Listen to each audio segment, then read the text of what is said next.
अस्सलाम वालेकुम to everyone. मैं हूं सैयद आलिस और आप देख रहे हैं हमारा यूट्यूब चैनल स्पोर्ट्स लाइफ। और स्पोर्ट्स लाइफ में आज यार क्रिकेट के हवाले से भी बात होगी। पाकिस्तान के कोचेस जो है वो अनाउंस हुए हैं और उस पर बात होगी, लेकिन साथ साथ एक और स्पोर्ट्स जो कि बहुत ज़्यादा डूबा हुआ है, जिसको बहुत ज़्यादा या तो हाइप नहीं मिलता, लाइमलाइट में नहीं रहता, और दूसरा ये कि कवरेज भी नहीं दिया जाता। कुछ गलतियाँ जो है वो हम अगर अपनी बात करें, खुद से शुरू करें, तो कुछ हमारी भी गलतियाँ हैं, हुकूमत वक़्त की भी गलतियाँ हैं, बाकी लोगों की भी गलतियाँ हैं।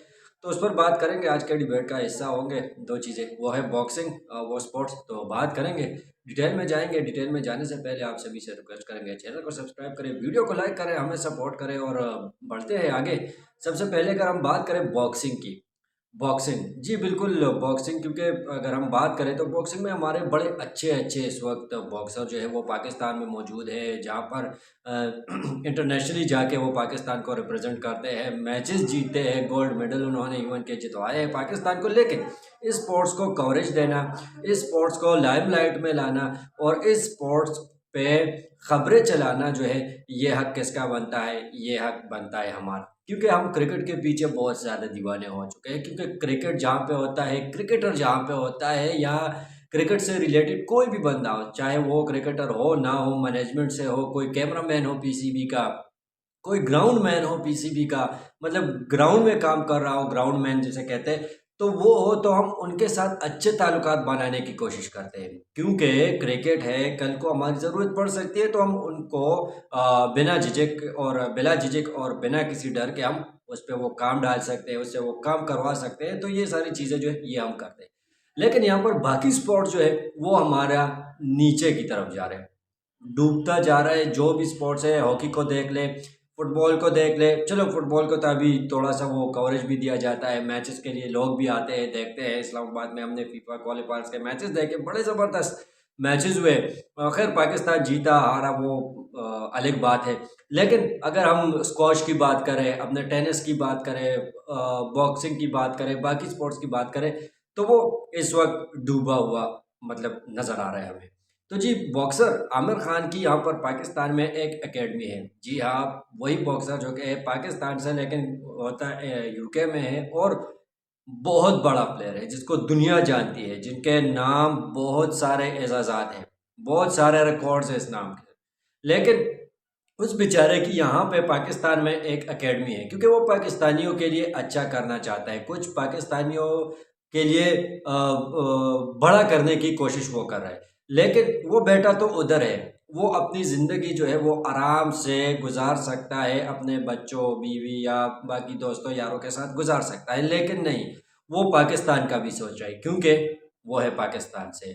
तो उन्होंने यहाँ पर एक एकेडमी बनाई थी काफ़ी अर्सा पहले, उस पे नामालूम अफराद, ये जो नामालूम है ये हमें मालूम है, जिस कहते हैं ना, तो कुछ लोगों ने उसके की जो एकेडमी है उस पे कब्जा किया हुआ है। और कब्जे का सिर्फ ये नहीं है कि एक महीना, 1.5 महीना या 15-20 दिन हो गए, नहीं, ये काफ़ी अरसे से ये चीज़ जो है ये चल रही है।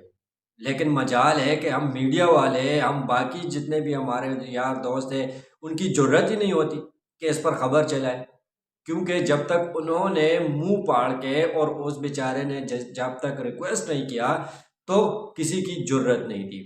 अब भी शायद मैं पहला बंदा हूँ या हमारे कुछ और दोस्त हैं, लेकिन मुझे नहीं लगता कि उन्होंने भी कोई यूट्यूब शो या बाकी चीज़ें जो है वो इस तरह नेशनल टीवी पे आके उन्होंने कही हो। उनके एकेडमी पे हुआ है कब्ज़ा। कब्ज़े वाले कौन लोग होते हैं? अब आप मुझे बताएँ, एक आमिर खान एक बहुत बड़ा स्टार है, ब्रांड है, दुनिया जानती है। पाकिस्तान नहीं, दुनिया जानती है उनको। उनके एकेडमी पे कब्ज़ा हुआ है, उनको 2 ढाई साल हो चुके हैं उस कब्ज़े के, लेकिन किसी की हिम्मत नहीं है कि वो कब्ज़ा जो है वो छुड़वा दे। ये कब्ज़ा अगर किसी क्रिकेट एकेडमी पे होता, तो क्या आपको नहीं लगता कि वो क्रिकेट एकेडमी पे 1 हफ्ते के लिए भी कब्ज़ा कर सकता है कोई? नहीं कर सकता, क्योंकि यार क्रिकेट क्रिकेट है। वहाँ से बहुत सारे लोगों के चूल्हे जलते हैं क्रिकेटर्स के घरों से। तो हैरानगी इस बात की है कि वो बेचारा अब कभी किसको रिक्वेस्ट कर रहा है, कभी किसी को रिक्वेस्ट कर रहा है कि यार मेरा कब्ज़ा जो है वो छुड़वा दे। क्या हुकूमत ये नहीं कर सकती? लेकिन ये जो लोग होते हैं ये गवर्नमेंट से ही होते हैं, गवर्नमेंट इनको वो करती है, सपोर्ट करती है। अब मुझे गवर्नमेंट सपोर्ट नहीं करती या मेरे पीछे कोई सपोर्ट नहीं है तो मैं किसी के एक कमरे पर भी कब्जा नहीं कर सकता। एकेडमी या कैद वगैरह बाकी जो चीज़ें वो तो बहुत बड़ी बात है। तो यहाँ आमिर खान मतलब नॉर्मल भी कोई बंदा नहीं है, उसके एकेडमी पे कब्जा हुआ है लेकिन किसी की हिम्मत नहीं हो रही। क्यों नहीं हो रही? पीछे कौन है इस चीज़ का?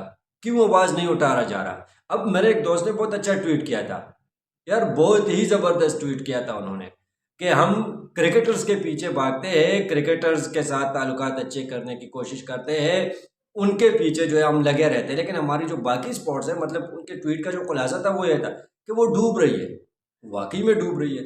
तो यार रिक्वेस्ट करते हैं जितने भी हमारे जर्नलिस्ट दोस्त हैं, जितने भी हैं जिनके अपने यूट्यूब चैनल है या टीवी के चैनल्स के साथ काम करते हैं या किसी न्यूज़पेपर के साथ काम, तो काइंडली यार इसके लिए आवाज़ उठाए, क्योंकि उसके जिम का अशर जो है वो ग्रुप में वीडियो शेयर हुई थी, वो मैंने अशर देखा उस चीज़ का, जितने भी इक्विपमेंट थे वो सारे तोड़ दिए हैं उन्होंने। मतलब यार यहाँ पर बॉक्सर्स क्या करें जो शौक रखते हैं, जो बाहर भी नहीं जा सकते, जो यहाँ पर मतलब पहले अपने मुल्क में अपना नाम बनाना चाहते हैं, फिर इंटरनेशनली जाके पाकिस्तान को रिप्रेजेंट करते हैं, जिसके लिए किसी ने स्टेप लिया है। आमिर खान के अलावा मुझे दिखा दे कि किसी ने ऐसा किया है, किसी क्रिकेटर ने दूसरे स्पोर्ट्स का सोचा है? नहीं सोचा। तो रिक्वेस्ट करते हैं कि यार आमिर खान की जो एकेडमी है इसका कब्जा जो है जल्द से जल्द वो छुड़वाया जाए और एकेडमी जो है उनके हवाले कर दी जाए, और जो सपोर्ट पहले तो उनको किसी मतलब फाइनेंशियली उनको सपोर्ट करने की कोई ज़रूरत ही नहीं है, ना उनको किसी की ज़रूरत है, स्पेशली पाकिस्तानियों की। अल्हम्दुलिल्लाह उनको इतना दिया हुआ है अल्लाह पाक ने कि वो ऐसे 20 एकेडमी बना सकता है।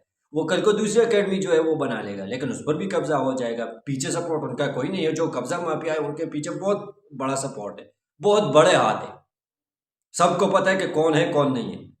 तो स्पोर्ट्स चैनल है, ये बात जो है ये कहीं और चली जाएगी। खैर ये आमिर खान साहब, क्योंकि मेरी अक्सर बात होती है उनसे, बड़ा मतलब यार डाउन टू अर्थ बंदा है वो, बड़ा ही ज़बरदस्त, बड़ा ही नाइस, काम एंड कूल, बड़ा ही मतलब सुलझा हुआ एक इंसान है वो। यार कम से कम उनको सपोर्ट करें, उनके लिए आवाज़ उठाए, सिर्फ क्रिकेटर और क्रिकेटर्स के पीछे ना भागे, सिर्फ पीसीबी के पीछे ना भागे। खैर अब आते हैं ज़रा पाकिस्तान क्रिकेट पे। पाकिस्तान क्रिकेट में भी सर्कस चल रहा है। पहली दफ़ा पाकिस्तान क्रिकेट की हिस्ट्री में हुआ है कि दो अलग अलग कोचेज़ जो है अलग अलग फॉर्मेट्स के लिए वो लगा दिए गए, बल्कि तीन कोचेज़ हैं। गैरी क्रस्टन जो है कैरस्टन, वो आए हैं साउथ अफ्रीका से है। साउथ अफ्रीका के टॉप ऑर्डर बल्लेबाज थे, 90 प्लस उन्होंने टेस्ट मैचेस खेले हैं, कोई 100 के ऊपर जो है उन्होंने ओडीआईस खेले हैं। बड़ा अच्छा रिकॉर्ड रहा है। 2011 का वर्ल्ड कप जब इंडिया जीता तो उस वर्ल्ड कप में इंडिया को भी कोच किया है। सुरेश रैना और मेरे ख्याल से युवराज सिंह थे, दोनों ने उनको फिर शोल्डर्स पर भी उठाया था। जी ये वही गैरी कैस्टन है जिनको मतलब बहुत अच्छे से उनके साथ ट्रीट किया गया, उनको सपोर्ट किया गया इंडिया की तरफ से, क्योंकि यार उन्होंने वर्ल्ड कप जितवाया और कोच का बहुत बड़ा हाथ होता है इसमें। दूसरा जो है गैरी कैल्सन जो है वो वाइट बॉल के जो कोच है वो अनाउंस हुए हैं। और गिलेस्पी, जेसन गिलेस्पी बॉलर थे, बहुत ही ज़बरदस्त बॉलर थे, 400 प्लस उन्होंने विकेटें ली है ऑस्ट्रेलिया के लिए। और मतलब हमने जब क्रिकेट देखना शुरू किया तो हमने गिलेस्पी को देखा, हमने ब्रेटली को देखा था, हमने जो वो लंबे से क्या थे उनका नाम, वो जो अभी डेथ भी उनकी हुई थी, उनको शेन वॉटसन, रिकी पॉन्टिंग, ये सारे जित माइकल हसी, ये सारे जो है जब से हमने होश संभाला, क्रिकेट को थोड़ा बहुत जाना, नाम पढ़ना जो है वो हमने सीखा, तो तब से हम उनको खेलते देख रहे हैं। अभी वो रेड बॉल के कोच जो है अनाउंस हुए हैं, एक बैटर है एक बॉलर है। रेड बॉल के लिए जेसन गिलेस्पी वो कोच होंगे, और वाइट बॉल के लिए गैरी कैर्स्टन वो कोच होंगे। साथ में तीसरा जो कोच है वो है असिस्टेंट कोच, वो है अजहर महमूद, जो कि तीनों फॉर्मेट्स के लिए T20, ओडीआई और टेस्ट, तीनों के लिए अजहर महमूद जो है वो असिस्टेंट कोच होंगे। अब समझ ये नहीं आती, क्योंकि मोहसिन नकवी साहब ने भी कहा है, साफ साफ बता दिया है कि यार अगर आपने पाकिस्तान के लिए करना है, अगर जिनको वो अंग्रेज़ी नहीं आती तो उनको अंग्रेज़ी सीखनी होगी। और मेरा नहीं ख्याल कि कोई ऐसा हमारा प्लेयर है जिनको इंग्लिश नहीं आता या अंग्रेज़ी जो है वो नहीं बोल सकता या नहीं समझ सकता, क्योंकि अब वो दौर रहा नहीं है। क्योंकि यार आप परफॉर्मेंस से करते हैं, लेकिन लाजमी बात है आपको कुछ ना कुछ तो सीखना इसलिए होगा कि जब कोच आपको एडवाइस देते हैं या आपके जो वो सेशंस होते हैं, प्रैक्टिस सेशन, उसमें आपको समझाते हैं, तो उसके लिए कुछ ना कुछ जो है वो सीखना पड़ता है। खैर ये एक अलग डिबेट है, उस पर फिर कभी बात कर लेंगे। अब आते हैं कि क्या इसमें प्लेयर्स जो है क्या वो खुद को एडजस्ट कर पाएंगे, क्या वो जो बॉन्ड कोच और प्लेयर के बीच बनता है या प्लेयर्स के बीच बनता है तो क्या वो हो जाएगा। क्योंकि एट अ टाइम शायद आप दोनों को जो है एक साथ आप मिले, अगर कोई सीरीज चल रही है जिसमें ओडीआईज भी है, जिसमें टी20 भी है और जिसमें टेस्ट भी है, ऐसा तो अब बहुत रेयर मिलता है लेकिन फिर भी होता है। तो क्या वो जो बॉन्ड बनती है एक कोच के साथ, जिस तरह मिकी आर्थर के साथ सरफराज अहमद और उनके लड़कों का बना था, फिर उसके बाद जो है मेरा तो नहीं ख्याल कि कोई इतना अच्छा कोच आया था, लेकिन शान टेट की हम बात करें जो बॉलर्स का या बॉलिंग कोच था जब वो, तो उनके साथ जो बॉलर्स का बॉन्ड बना था। तो ये सारी चीज़ें जो है ये हमें समझनी होगी, क्योंकि अब आप कोचेस तो लाए क्रिकेट की बेहतरी के लिए लाए, लेकिन एक और जाते जाते मैं एक और भी चीज़ कहना चाहूँगा कि अगर हम फॉरेनर कोचेस ला सकते हैं तो एक फॉरेनर चीफ सेलेक्टर क्यों नहीं ला सकते, सॉरी चेयरमैन क्यों नहीं ला सकते।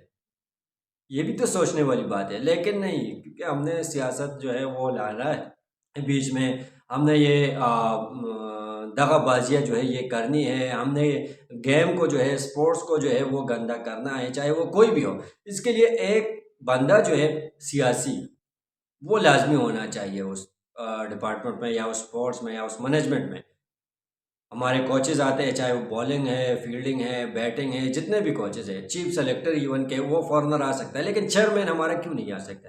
क्योंकि वो आके ठीक करेगा सिस्टम को, और यहाँ पे कोई चाहता नहीं है कि ठीक करे। क्योंकि अगर हमारा सिस्टम ठीक हो गया तो फिर हम खबरों में नहीं रहेंगे ज़्यादा, हमारी क्रिकेट की ज़्यादा बात, मतलब क्रिकेट की तो नहीं खैर, लेकिन जो बंदा है जो सही काम करता है वो अक्सर खबरों में, लाइमलाइट में या हेडलाइंस में वो नहीं होता जो सही काम करता है। यूनुस खान सही काम करता था, कभी सुना है कि वो चीफ सेलेक्टर है या बैटिंग कोच है पाकिस्तान का या अफगानिस्तान का भी वो है, कभी आपने उनको देखा है चैनल पे? कभी हेडलाइंस में आपने देखा है? नहीं देखा। उमर गुल को देखा है कभी? नहीं देखा। तो इस तरह और भी बहुत सारे लोग, मैं आपको कितने गिनवा दूँ। तो वो सारी चीज़ें जो है ये अभी देखनी होगी। बेस्ट ऑफ लक हम कहते हैं दोनों को, बल्कि तीनों को, अज़हर महमूद साहब भी है, गैरी कर्स्टन भी है और साथ में जेसन गिलेस्पी।